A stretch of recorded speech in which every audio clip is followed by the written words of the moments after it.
Hello everybody, good morning and welcome to the United Stands. I'm Mark Goldbridge and this is your latest Manchester United news as we discuss two major injury setbacks. We'll give you the details on that. Also, Onana leaving Manchester United to Saudi is not as likely as some people are reporting this morning. We've also got a very interesting comment from Antony to discuss. Should we have brought Danny Welbeck in? That's not something I've spoken about yet, but we missed it yesterday. There's an update on Kone and where he fits in to Manchester United, and also a very interesting statement coming out of Nice and how they're open to doing deals with Man United, but United have not opened that door yet 18 months in. Remember, Ineos own Nice, and as we've seen with other clubs, Girona, Man City, you can have this back and forth. There are interesting players at Nice, and United have not opened that door yet. Should we have opened that door? Is there actually anyone from Nice that could have come here? Maybe Harry Amas could have gone there. We'll talk about that too. But look, welcome to the show this morning. Let us know where you're watching from, whether you're watching live or in the comments.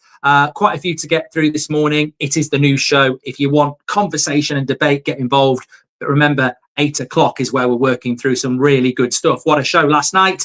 And I've got more stuff for us tonight. But let's hit the news. I'm going to start off with injuries because the Onana story to Saudi, a lot of people are leading on that this morning.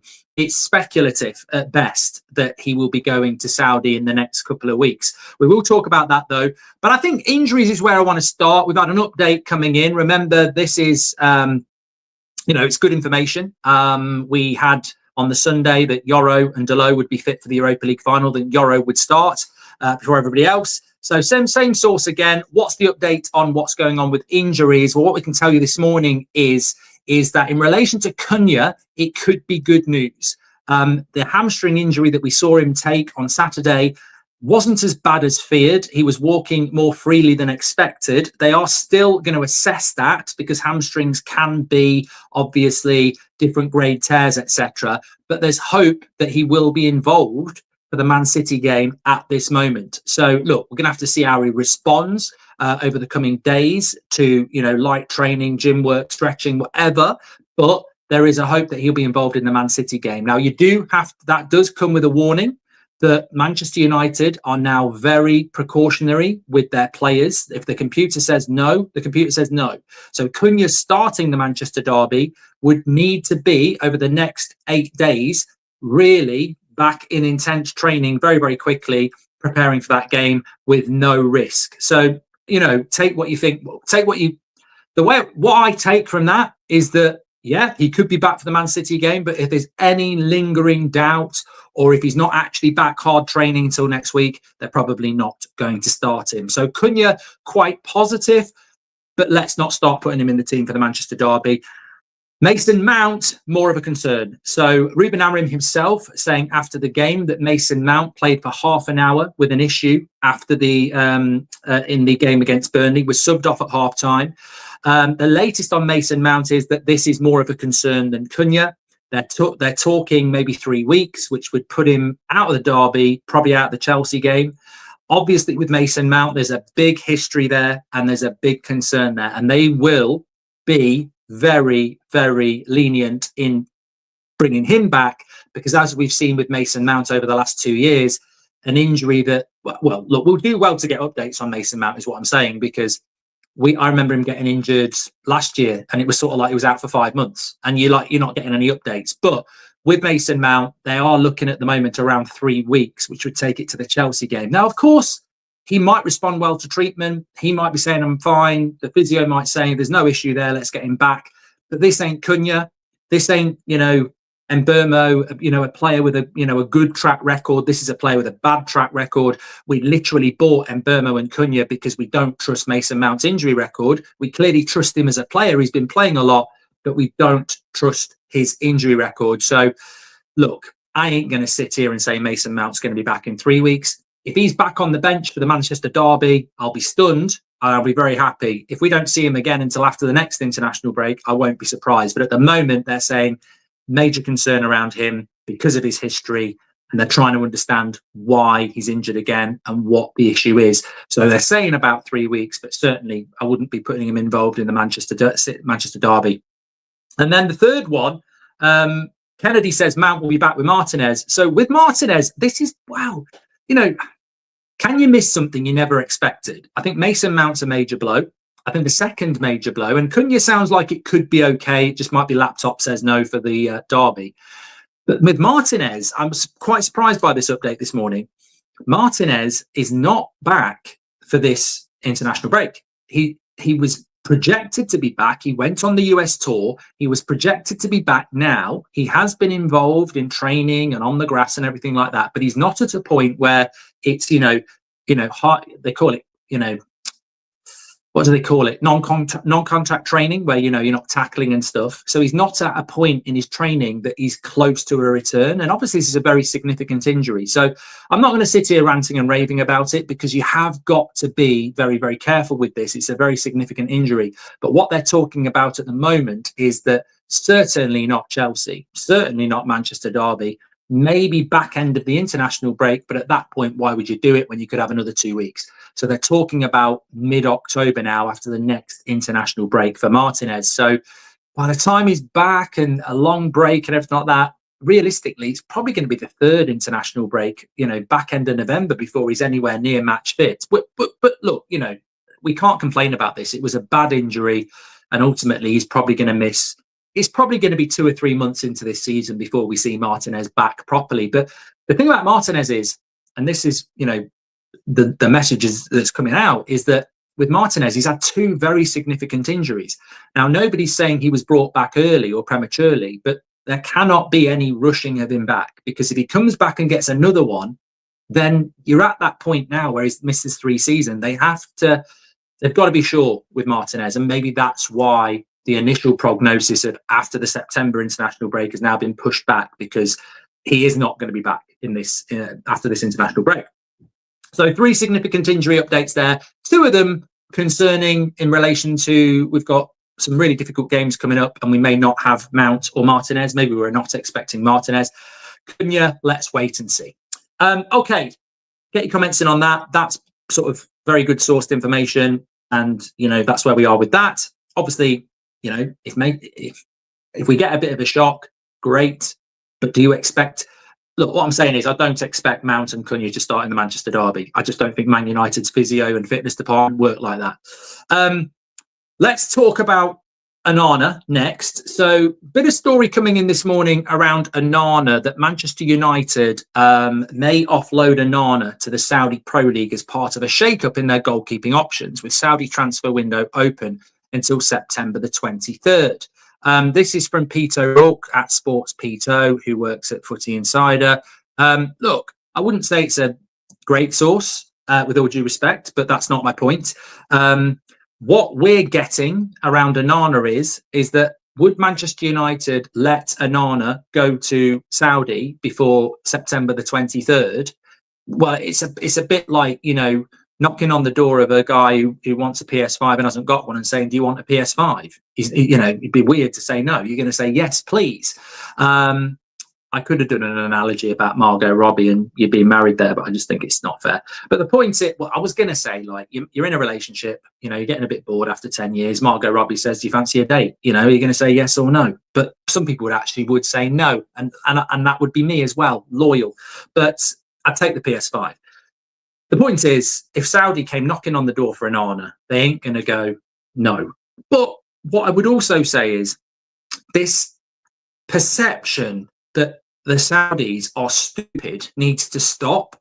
They have got eyes, and they're not just this cash cow to take shit players. And that's the problem. And what we're getting is that the chances of Onana going to Saudi in the next 3 weeks are unlikely, because Onana to Saudi was a possibility at the start of the year, and Onana didn't want to do it. And the Saudis are very, very protective of what they're trying to build. And they're not just going to go, oh, you're shit now, you're desperate now, you've lost your place now, here's the money. They're trying to build something. Prattman says epic. I was watching it again for 3 minutes last night. I even put it on my Instagram, at Goldbridge Mark. It's an amazing edit. It's just very addictive. It's when I keep going, Prattman. Anyway, enough of that. People have too much time on their hands. The point I'm making is that there's a lot of people getting excited about Onana, and there's a lot of people going, he's going to go to Saudi. And what we're getting is, hold your horses a minute. They're not stupid. They have got TVs. They did see what happened against Grimsby. They do realise he's shit. And they're not going to give Man United a get out of jail card. And they're not going to go to Onana and say you can have 300 grand a week tax free. And they're not going to give Man United 40 million quid. They're not stupid. Like, they're more than happy to give us 90 million for Bruno and give him 600 grand a week because he's a bloody good player. But they're not that stupid cash cow that people think they are. So there's a load of people getting excited this morning about Onana to Saudi, but if that deal happens, it will be at a very reduced rate. And there's a big if there. It's like, would they want to do that? Now, they might do it, but they're very much putting the, sand on the fire, trying to put it out at the moment, because they're like, look, we're not coming in with 50 million pounds and 400 grand a week for Onana. That's, we're trying to build something here of the Saudi World Cup in the next 4 years. We've just reinvested in Ronaldo. We wanted Bruno. We're looking at Salah in the future. We're not going to be just going and spending money on players just to help the Premier League out and help Man United out. So it's listed as unlikely at the moment. And the big problem that we've got, and Luke says loan him out, I think a loan deal is about as good as it gets, because the big problem that we've got is that unless there's a CEO of a football club out there that's Stevie Wonder with a blindfold on, they've all seen what he is. Like, the world is a small place. Social media, it's a small place. And very, very unlikely that we get a scenario where somebody is that stupid to do the deal. So, unlikely is what's listed at the moment. But I'd definitely rather keep Binder than Onana. What worries me is what we were talking about last night, is that if Lammens is not going to play in the Manchester derby and he's not ready, then you've got to start Binder or Onana. And I'd rather, I don't know at the moment. Let me just run a poll on this, because I'm just thinking out loud. Either or, who would you rather be our goalkeeper at the moment? And look, honestly, I don't think it should be a landslide Binder. I think there's a case to say that Onana's a better goalkeeper. But right here, right now, I would go with Binder. Let me just catch up on. I don't want to do a goal. What have I got a goal for? I don't want a bloody goal. I want to have a look what people are saying. You're a prat, Mark. Simple as that. Lewis, you're not allowed to call me a prat. I'm sorry, Lewis. I'll let you off this one time, but you cannot use, Iceman cannot have ice used on him. Spider-Man cannot be shot with webs. I started Pratt. You can't use it on me. It doesn't work. You can't go, you're a prat. It's my thing. You can't do it. Sorry. We can do it, but Chip says, is Andre Onana the worst Man United signing in Premier League history? He single-handedly cost the club around 150 million in revenue through the mistakes in the Champions League group stage and the final, dropped places in the league and now the Carabao Cup. I don't like to look at it like that, Chippy. But I suppose you could analyse it and say, I project frustration through banter. So when I'm going Pratt man, it's the nicest thing I can say without absolutely being vicious. So I don't really like that. Obviously you've seen watch-alongs. I do lose it, but I try to project banter because it's just a better way than being absolutely vicious about it. But if we're being honest, we spend a lot of time, a lot of money, and a lot of passion on our football club, and it does impact our mood.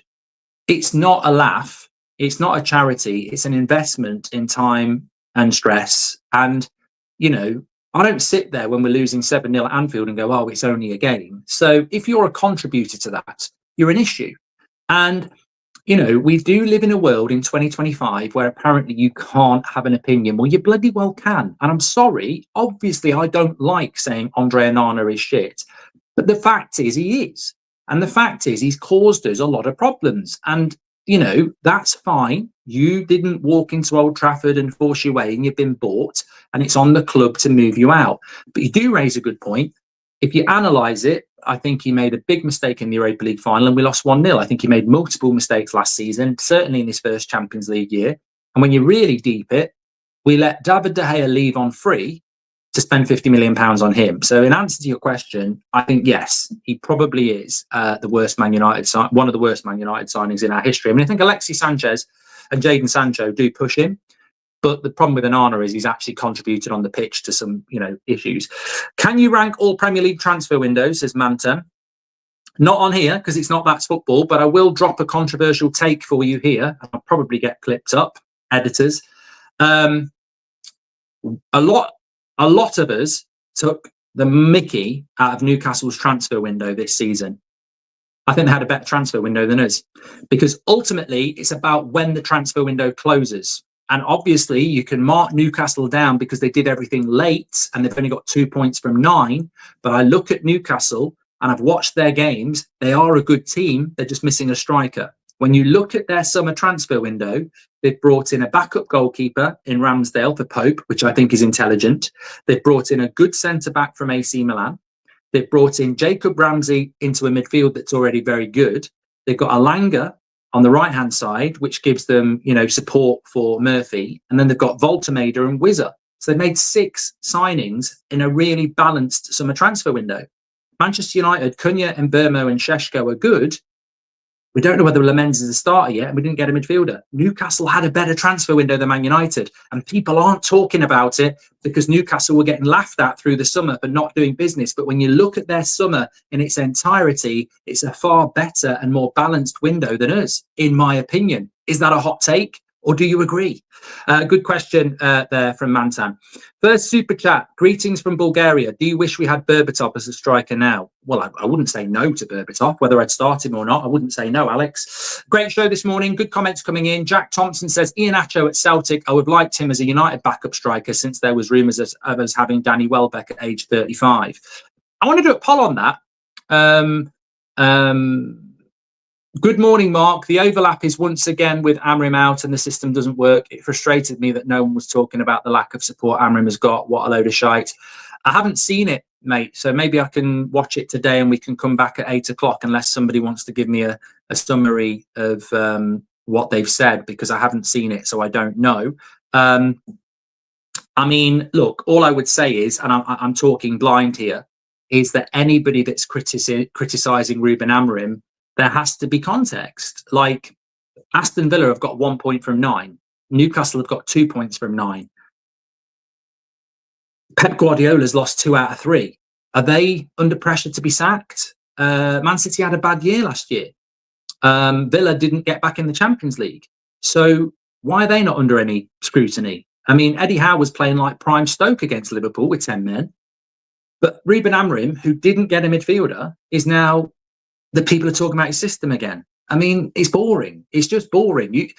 All I'm going to say about the system is that this is the system he plays. This is the formation he plays. And if you give him the players, it'll work. If you give him Gravenberch and Alexi McAllister, that midfield too will work. If you give him Tonali and Bruno G, that midfield will work. You give him Zubimendi and Declan Rice, that midfield will work. You give him Casemiro and Bruno, it ain't going to work. So system formations, I'm bored of it. It's the players. Look at Grimsby last week. Grimsby's not about formation and system.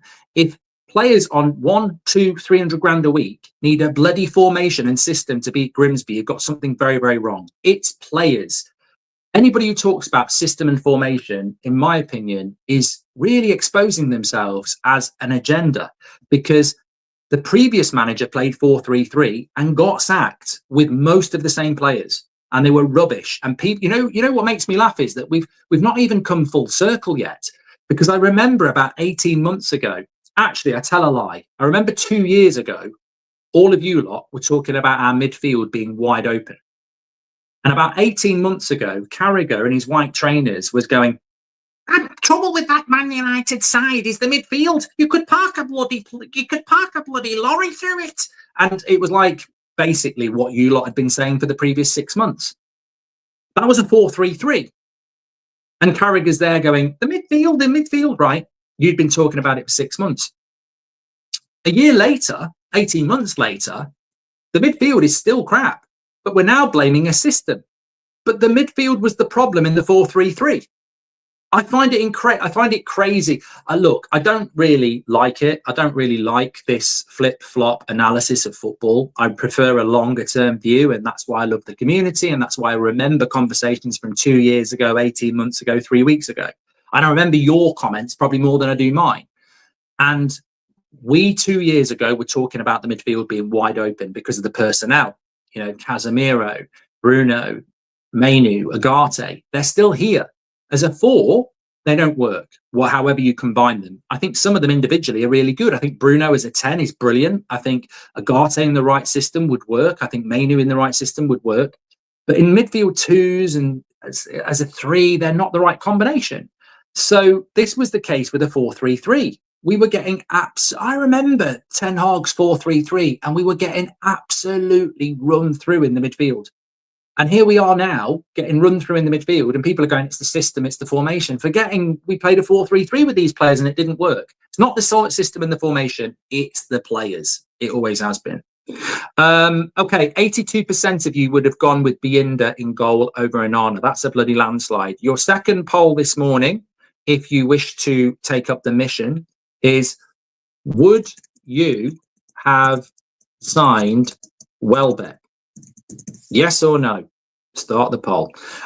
So we were linked with Welbeck. I can't remember where the source was. I will come back to that. But I want to talk about something else first.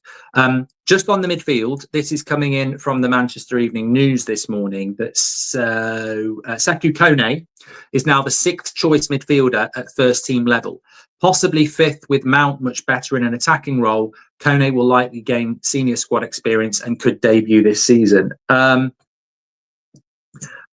Look, how long's a piece of string? I mean, I could have wrote that. I could have spoken about it this morning. That is not Ruben Amorim speaking to the Manchester Evening News. That is a speculative bit of journalism, probably based on a brief chat with a source. Like, I mean, honestly, if Kone's not 6th choice midfielder, who is? That's what I would say. I mean, it could even be a guest piece of journalism. I don't know. But logically, Kone is 6th choice midfielder because there isn't anybody else that can be the 6th choice midfielder. So I know a lot of us are like, is there a secret weapon in that midfield? And that's why we've not bought a midfielder. But I don't necessarily think there is. I don't think Amorim is sat there going, I'm starting Kone in the Manchester derby and this player is going to be the next Roy Keane. And, you know, I don't think that's the plan. I'd like it to be part of the plan, but I don't think we feel he is ready because he didn't get a minute on the US tour. And you think about Mainu's breakthrough season under Ten Hag, he was starting games on the US tour. I mean, he got injured straight away, but he was clearly in the mindset of the manager in the summer. I think Ten Hag on his summer holidays was like, this is the year of Mainu. Then he got injured, but then he still brought him back in the November. I don't think Amorim has got Kone in his first team plans because I think he would have used him on the tour. Hopefully across the season he can force his way into the team because we bloody need somebody, but I don't feel like he's there in Amorim's mind at the moment to be straight into the team. I think the interesting thing is, and you know, we can probably discuss it more on an 8 o'clock show. In fact, we will do it tonight, but I think the interesting question is, what is Amorim's starting midfielder? What is Amorim's midfield? You look at Newcastle, Tonali, Joel Linton, Bruno G, if they're fit. You look at Arsenal, Odegaard, Zubimendi, Rice, if they're fit. In Amorim's mind? Are you telling me that we've started the season and you don't know what his midfield 2 is? I think he does know. I think I know who it should be. I think I know who it will be. Maybe we can. Well, I think it's Casemiro and Bruno, to be honest. I think it is. I think Agate and Mainu can change that, but I think it's Bruno and Casemiro. And again, why did we not buy a midfielder? It's crazy. Just on Antony, I think this one might be quite interesting for you. Got so much stuff at the moment. Right, okay. This is a direct quote from Antony. Now he did. I mean, I don't know whether you want to talk about it. He did say about, you know, how I think he was crying, wasn't he? He was saying how difficult it was at Manchester United, not being able to train with the team, etc. I'll pass judgment on that at the moment, but this is what he had to say about Bayern Munich. He said, I spoke to Bayern Munich the day before everything was almost done with Betis. I was offered 7 million euros net per year, which is double my salary. I rejected Bayern and told them I gave my word to Betis and I'll stick to my word out of respect, affection, and knowing that I'm happy here. I feel calm making this choice. A lot of people have said, oh, I admire that about Antony. a little bit like my hot take last night about Grimsby. I sort of think, Pratt, my loyalty is with Manchester United. Manchester United is my family. Manchester United is my team. The best interests of Manchester United are what I care about. And, you know, if Antony or his people or his fans have got a problem with that, well, the explanation is there. My loyalty is to Manchester United. That is my team. If you don't want to go to Bayern Munich, that's absolutely up to you. And, you know, you could have earned more money there and maybe you should have gone there. But, you know, to be upset that Man United didn't let you train with the first team, I haven't got a problem with it. If you sit there for 2 months saying, I only want to go to Betis, I only want to go to Betis, I only want to go to Betis, I imagine it was very, very frustrating for Amorim and Barada and Wilcox that they were getting offers in for more money than Betis. And he was saying, no, no, no, I only want Betis. So, look, Antony has served his own purposes and he's got every right to do what he did. But as a United fan, I've got every right to say, well, that didn't serve the best interests of Manchester United. You know, you sat and waited to the very end of the window to go to a club that can't afford you and force the price down for us. And that's what you did. And you got what you wanted. And Betis fans and Antony fans will go, well, you know what? Why shouldn't he do that? I agree. I actually agree. Why shouldn't he do that? He's got every right to sit there for 2 months and get the deal he wants. But so have Man United got every right to say, you're not going on the tour, you're not part of the training, and ultimately, you know, you're not serving the best interests of Manchester United. We could have got a very good deal out of 2 or 3 other clubs that he didn't want to go to. To moan about not being training with Man United, who do you think you are, mate? You're on 200 grand a week for the last 3, well, not 200, sorry, whoa, he's not on 200 grand a week. You've been paid very well at Man United for 3 years. You cost us £80 million, and you think we should let you train whilst you wait to go to Betis? No, players need to realise that the gravy train days at Man United are over. I respect Amorim, Barada and Wilcox on their stance with Garnacho, Antony, Sancho and Malacia to say, no, we're not a bloody holiday camp where you can train with everybody else who actually is here to work for the next few years. I don't want you near this squad when you're not part of it and you're actually not respecting the club. You're sat here waiting to get a cheap deal to Chelsea or Betis. So look, absolutely, you know, in many ways, it's admirable that he's turned down Bayern Munich and more money to go to Betis out of loyalty. But you can't sit there and complain that you weren't allowed to train with the United team for 2 months, like you were treated badly. You know, you've got your interests. Amorim's got his interests. You running around training, doing your fidget spinner is not going to help what we're trying to build.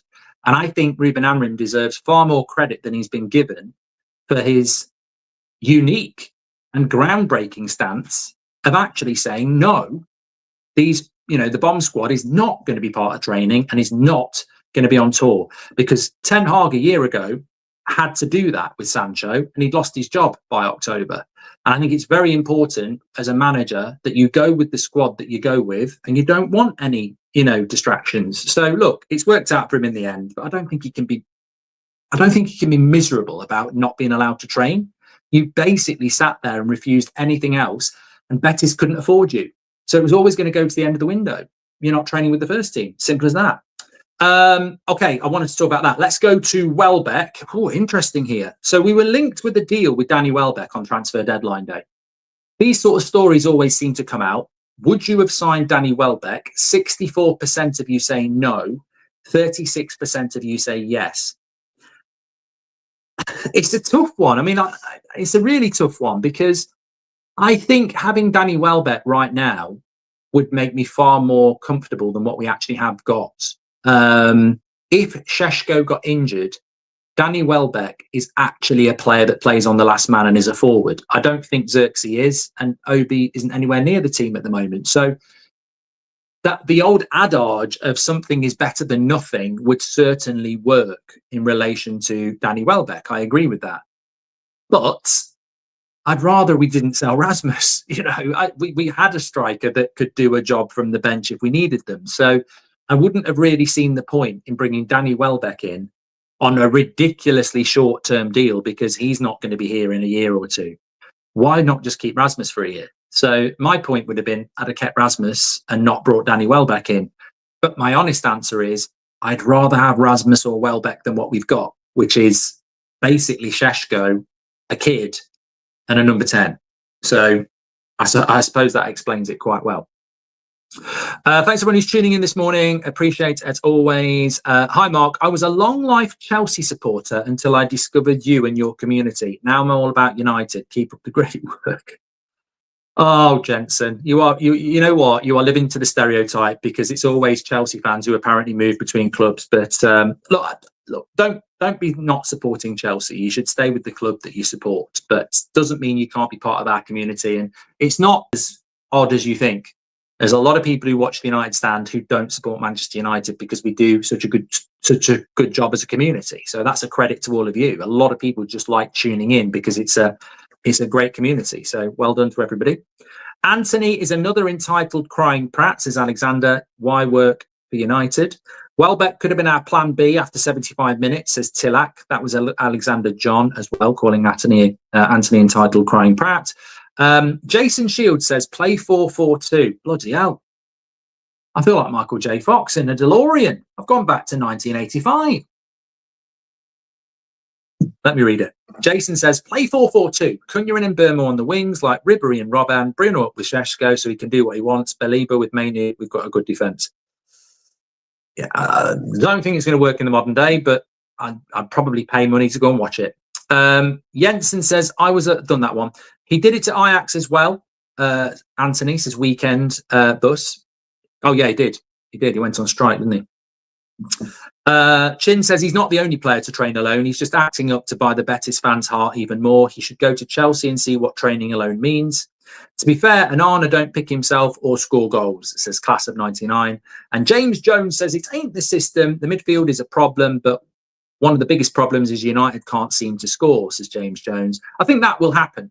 I think we will start to score more goals. I'm not big on stats, but one thing that did impress me was the fact that we've got more touches in the box than anybody else in the Premier League this season, which is a big statement, but also it's a huge improvement from the last few years. We are getting in and around the box a lot more than we have done in previous years. So with the quality of players we've got, Mason Mount, Onana's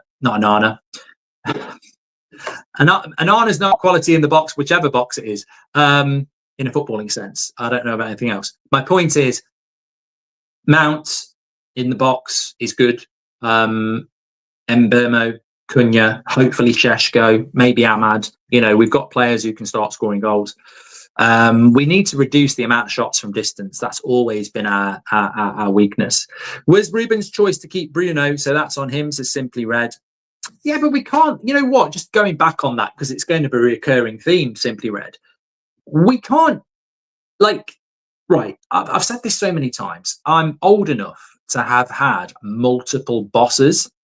I'm also old enough and grown up from a kid to an adult to have been surrounded by, adults, family members, etc., who are, your superiors. Not in the sense that, they order you around, but they are older than you. So you learn a lot from people who have, I suppose, power over you, whether it's work or, when you're growing up with adults, etc.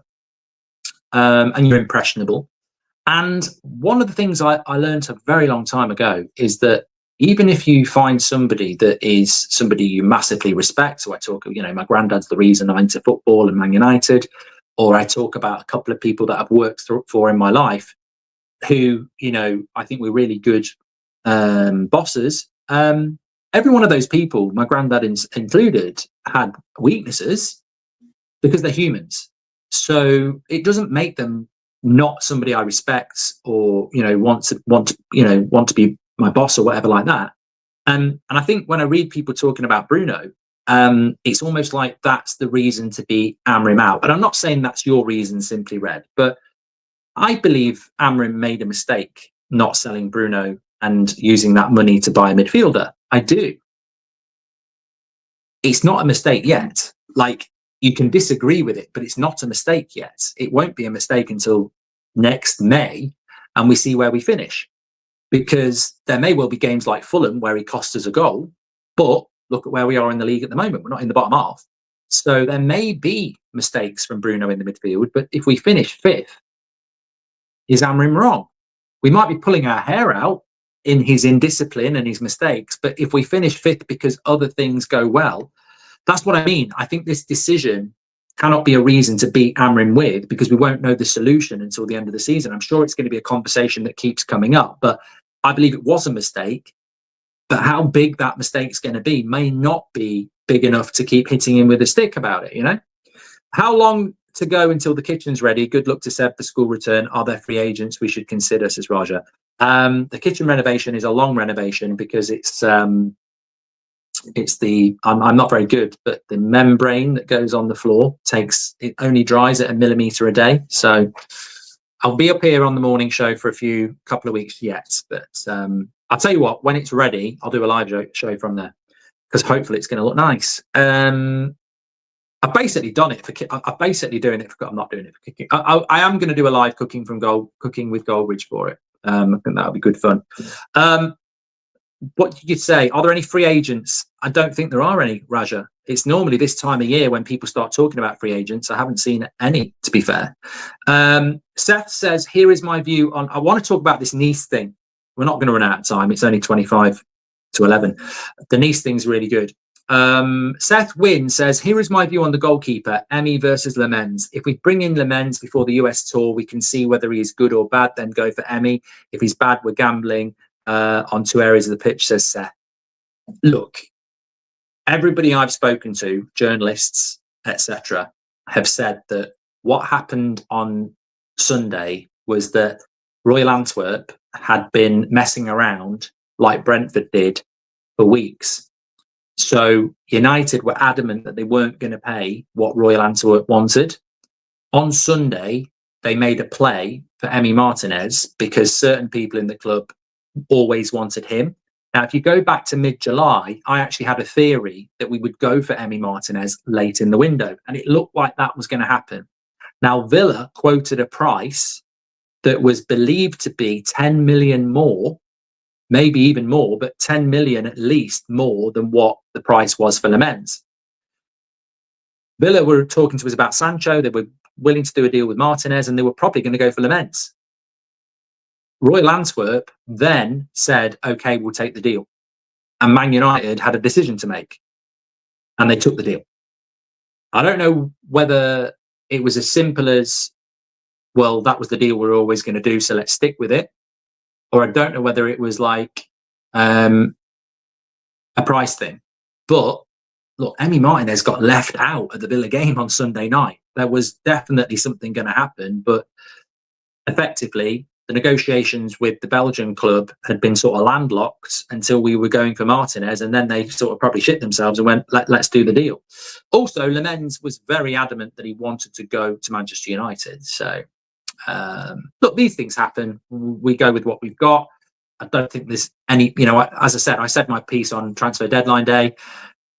I don't have a problem with Lammens. There was a time where he was my choice. It was only when Martinez came into play that I felt that, look, I want a goalkeeper now. We've seen the start of the season. I want a goalkeeper now. If Lammens comes in goal straight away and does well, we're fine. If we're going to have to put up with Binder or Onana while he settles, obviously I would have preferred Martinez. It's a strange thing to say, but playing Onana actually helps keep his value if we want to sell him. If he isn't playing, he can't make mistakes. We're in danger of damage control in more ways than one, says Patrick Lynch. Yeah, not playing him is probably keeping his value. You're right. Artax says, this is what we get for trying to get Grimsby out when they low-key schooled us. Embarrassing. I don't know what that's to do with. Prattman on your Instagram had me rolling, Mark, says Mr. B. At Goldbridge Mark, if you want to check that out. Is there anything in this story about Real Madrid making a bid for Mainu in 2026? I've not seen the story, Sean. I've not seen the story, so I can't comment on it. But look, is there anything in the story that Real Madrid might bid for Euro next summer? Is there anything in the story that Mainu might go to Real Madrid next summer? It's next summer. I mean, I'm not worried about it. A year ago, Erik ten Hag was our manager. A year ago. What happens next summer? I mean, you'll be amazed at how much will happen before then. So, look, Mainu's here. He now has to do the thing that Amorim wanted him to do, get his head down and fight. If he wants to go to the World Cup, the only route is by playing well for Man United. that could be to our benefit. Let's wait and see. It finally makes sense. Onana is finally moving to being a midfielder, and we have 3 goalkeepers and 5 midfielders, says Kai. Is it just a matter of time until Amorim is gone? Politician FC, says Sulai Jr. Look, if you're Amorim out, you are going to have, plenty of opportunity to scream and shout that this season. We're definitely going to lose a lot of games. The question is, how resolute are Ineos in their backing of this manager? I mean, look, I'm more than happy to have a conversation about Ruben Amorim on a regular basis every time we lose a game of football. Absolutely. But what I'm not willing to do is keep discussing formation and system, because it wasn't a good conversation when it started up last season, and it's certainly not a good conversation right now. I think it's actually a big, massive waste of time. And you're better than that. And every analyst is better than that. But they still keep talking about it. As I say, we played 4-3-3 a year ago and we sacked a manager, and the midfield's been wide open for 2 years. There's no point in, saying, why didn't we buy a midfielder? Because we didn't. But there is absolutely every point in saying this is not a summer issue. This is not a last season issue. This is an issue that's been going on ever since Casemiro lost his legs after year 1. Our midfield has been bad for 2 seasons. 2 seasons our midfield's been bad. And Agate was brought in to do something about that and hasn't been able to. So, this problem in the midfield has been there for a long time. Let me talk to you about the Nice thing, because I think this is really interesting. So this came in from sporting director of Nice, Florian Maurice. He said, I spoke with Manchester United during the transfer window to try to find solutions. We considered some options, like asking them to buy a player and loan him to us, but their priority was to sell. A bit like what Chelsea and Strasbourg have done. I don't think Manchester United's model is like that. It's only since this year that we've been able to communicate with them regularly. We're in the early stages of collaboration. So it's interesting. Look, Nice has been owned by Ineos way before Manchester United. Obviously, we're seeing these link-ups between clubs. Man City Group, they've got Girona, New York, a couple of other teams. And there is cross-pollination. They've also got a French league team, I think, in League 2, maybe League 1 now. Chelsea and Strasbourg as well. FIFA, UEFA are not really doing anything about it. So I think what Florian Maurice is saying as the sporting director of Nice is there is some link-up. And look, there is a selfish angle there, of course. We're Manchester United. Why don't we buy players and then put them into Nice, where they can play regularly? We're not doing it. And I think the answer is very, very clear, because to do that, again, there is an admiration from Sir Jim Radcliffe about Chelsea, but Chelsea are also doing this with Strasbourg. We've not started doing this yet.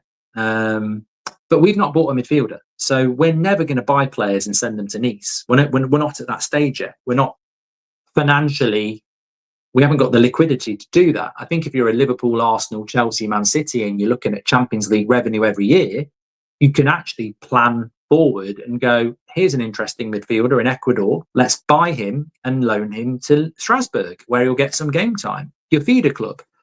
I think this is a real opportunity for Manchester United, but you've got to have the cash liquidity to do it. So, look, there's even people in the chat saying, why would we buy a player and send them to Nice? I agree. Like, we need our own players. But when you think about it, in the future, it would be a really good thing to do. And it's a shame we're not doing it now, because other teams are. I look at Caicedo. Caicedo was available for £3 million when Solskjaer was here. And we said no, because we didn't feel he was ready. However, that £3 million, now you could do that deal, send him to Nice, French League One side, does well, comes back to us in a year or two. You've got Caicedo. It's a brilliant idea. So that's what their sporting director is saying. But United's response is we're only interested in selling players at the moment, and that would be Nice buying our players, not loaning them in. So I think it's a modern way of doing it. But again, look, we're not in a position to do that. We can't even fill holes in the first team, so we're certainly not going to spend money loaning them to Nice. But as a future planning idea, it would be great if we'd have bought 2 or 3 players for under 5 million from around the world and sent them to Nice, in 2 years, they might be first team players for Man United. Because when you think about it, name me a list of players that have come in from the French league that are good players, and it'll be a massive list. So if you could get players going to Nice, you know, Harry Amas could have gone there really on loan. You know, Kone could be there. Obi could be there. So, you know, I think there is something to do that. I mean, look, literally, Stanson's just said send Obi and Kone there, and Leon. So I think there's something to be done there.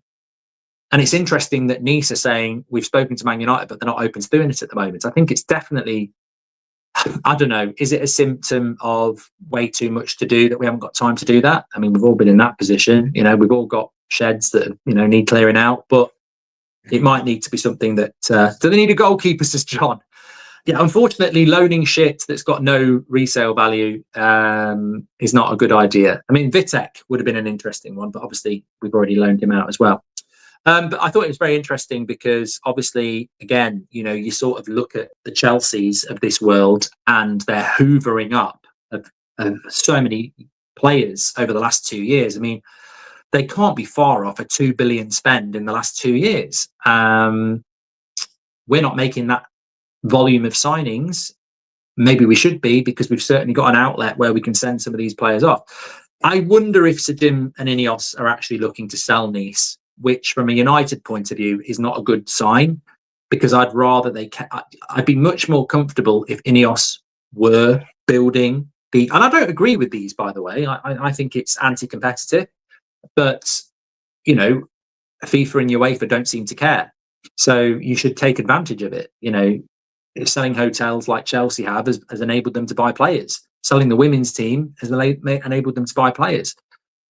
From a United point of view, it can only be an advantage to utilise Nice in a way that their sporting director is saying. You know, it's a competitive team in the French league that could be used multiple ways to benefit us. I just wonder whether Ineos are going to sell Nice, which closes that door. We'll have to wait and see. Multi-club model, says Cruiser. Yeah, but I get the feeling they're going to sell Nice. And I think in the modern day, that's not actually utilising it in a very intelligent way. But I guess we'll have to wait and see. Let me have a look here. Quick fact, Man United have played 5 finals in the last 5 years, says Maliki. Do they need a goalkeeper? I've done that from John.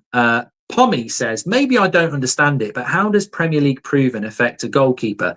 Makes sense if it's a field player, but aren't goalkeepers similar everywhere? I think you're talking about Lammens. No, not really, mate. I mean,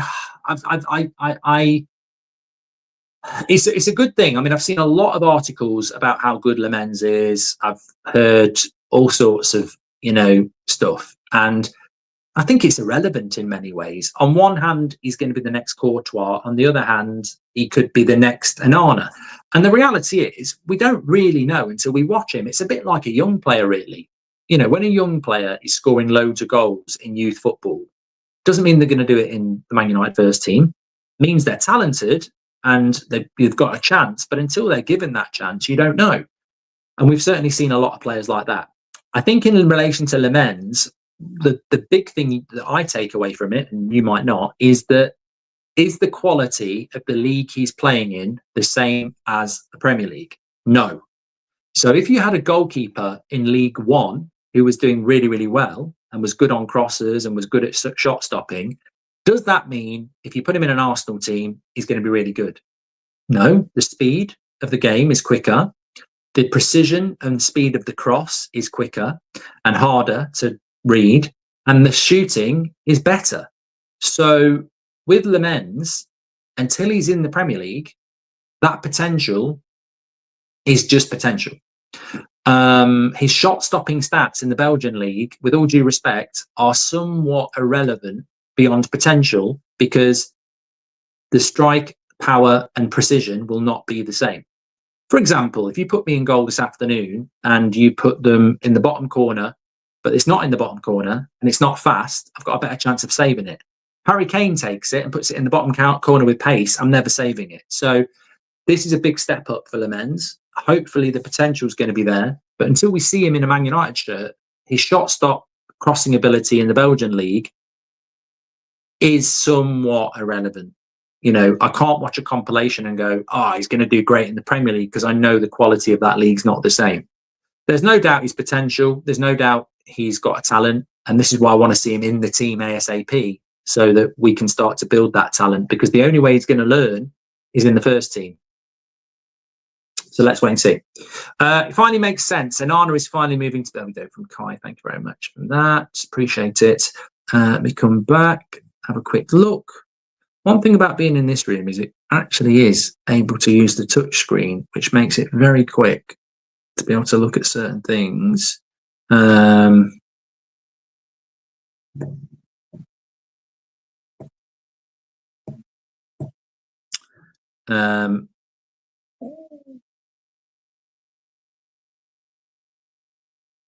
Raul could be the next replacement for Leverkusen from Ten Hag. Everton first team doctor William Fotherby is to leave the club and join Manchester United, apparently. Well, what's Everton's injury record like? I mean, he has had to put up with Calvert-Lewin for a couple of years. Look, the fitness department, as I've said so many times, is really, really important. Just on Kone's injury, by the way, a bit of an update from the MEN. He's been described as fine and will return to grass imminently, so he could feature in behind closed doors friendlies against Villa during the international break. So Kone is on the road to return. Yeah, interesting there around the new team doctor, because United have become very risk averse, and we were just talking about injuries at the start of the show. I would expect our current physical department to say, Cunha, don't risk him against Man City. They've become really risk averse because of the mistakes they've made. We need to have best in class there. It will make a lot of difference. Too many managers, Ten Hag and Amorim, are subbing people off after 60 minutes because the computer tells them to. There's got to be some leeway on that. We've got to win games of football. So hopefully this guy will be good. Thanks everyone for watching this morning. We're back at 2 o'clock. I'm back at 8 o'clock. Got a great 8 o'clock show lined up for you. Some really good topics. Have a great day. Stay safe. And I'll speak to you on the next one. Take care.